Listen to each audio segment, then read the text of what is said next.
Simona Halep has climbed to the top of world tennis, winning 2 Grand Slam titles along the way. But now she faces the biggest battle of her life after having been found guilty of taking performance-enhancing drugs. It's been quite a year for you, a year out of the game. Describe to me, if you can, what's your state of mind right now?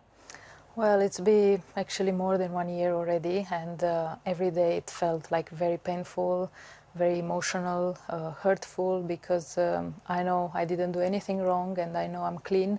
So it was a shock when I received the letter that my urine test, only the urine test, came out positive with actually an extremely low quantity of substance, banned substance. I've been always against doping, and you know, I've been loud as well about this, so didn't even cross my mind in my whole life to do something like this. So it was a shock. I struggled with the emotional part because it's been very heavy on my shoulders, and seeing this so much public, it was really affected my my mental health for sure. Well, you've received an enormous amount of support online, not surprisingly, because you're one of the world's most popular sports stars, but also a lot of detractors as well. How have you reacted to that?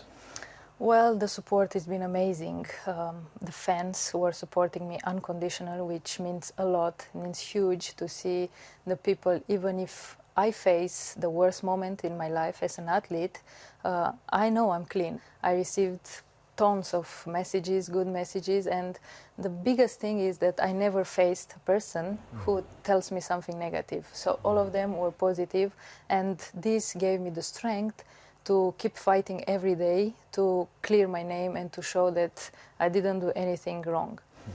The players also, which are opponents, they also showed their support, and I really appreciate it because it means a lot. We are fighting on court, and when you are in the worst situation, they are there and they support you. Also the legends, I had such a big support from legends in tennis, and they were also publicly spoken about me, and this means a lot. They were supporting me full, and it's great, it's huge. Everything helps me to stay strong in these difficult times and to fight to clear my name. We've had also the International Tennis Integration Agency say that 3 different panels of experts have said that you intentionally took this performance-enhancing drug. What's going to be your defense?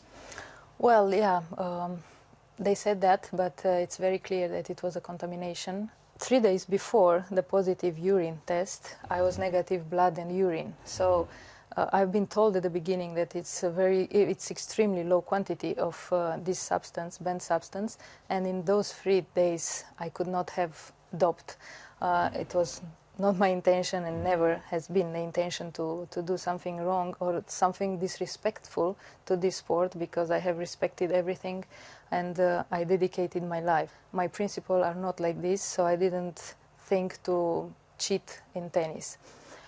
The 2 things that the contamination, I think it's very strong for me, and the second one, the blood, I had many tests, and all of them were negative, so they never found anything wrong in my blood. So with these 2 things, I feel confident going and facing TAS. Do you trust the process, though? Yeah, I think it's way too long to wait for an athlete, professional athlete. I accepted I had nothing to do against this, and now I'm looking forward in February, and finally I will have the final decision. Some of the criticisms that have been levelled against you, and some of those have also come against your team as well. Patrick Mouratoglou, perhaps the most high-profile tennis coach in the world, he's come out now in the last month and said, has admitted responsibility, saying, yes, our team got it wrong, you did have this contaminated collagen. What's the relationship like between you and him now? It's true that he went out. I wish he could have done that a little bit earlier. I have stopped working with the academy since a while already. I'm just, when I found myself in this situation, it was difficult to manage, because I have always trusted in my teams, previous teams, and everybody that I work with, because I felt like trusting, you have a better chance to perform at your maximum. And I always been open to learn from people. That's why you hire people, because you need informations, you need to be better. So I always trusted this, and my trust is broken a little bit right now.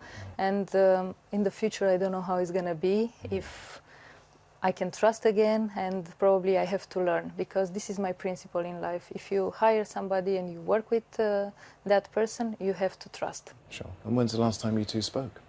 Not very soon, like a few months ago. If the court of arbitration the decision goes against you, will this effectively be the end of your career? I think so, yeah, because 4 years is going to be a lot for my age, at least, and for an athlete that has done 25 years every day this thing and dedicate the life for tennis and for sport. I don't know how it's going to be, but it's catastrophic if it's going to be 4 years, and I don't know how I will handle it. Probably it's going to be end of career, yes. Okay. And for something that I didn't do and that is not my fault, it's even more catastrophic. Yeah. Well, you remain a national hero in your native Romania and beyond, for sure. You know, lots of people are going to be watching this interview. Young people are going to be watching this interview. What message would you have for them? Well, for the kids, the only thing I can say is that they have to dream big. I think this is the most important thing, to visualize yourself with the big trophies. Of course, you never know what is going to happen in life, but if you dedicate yourself to sport, if you are disciplined, if you work hard, and if you have the passion, the big passion for this sport, I think you are able one day to lift those trophies. I did this, and I can share this with them. They have to have the courage to trust themselves and to go forward. I know some days are difficult because you don't feel like going there, you feel tired, you feel exhausted, you feel depressed sometimes. But if you push yourself and you go on court in those days, the step is huge. And I wish them good luck and to trust in themselves, to have the confidence inside them. Now, before I let you go, if we do look ahead into the future and the ruling from the Court of Arbitration for Sport is positive in your favour, will you be back here in Paris, perhaps for the Olympics? Of course, this is my dream. I know there are not big chances for this, but I'm dreaming of this because Paris is my dream city.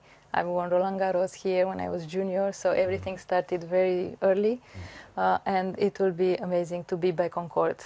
No matter what, but I just want to be on court because there I belong, and I feel like I want to do it again. Simona Halep, thank you for this interview. Thank you too for listening and for talking to me. No problem.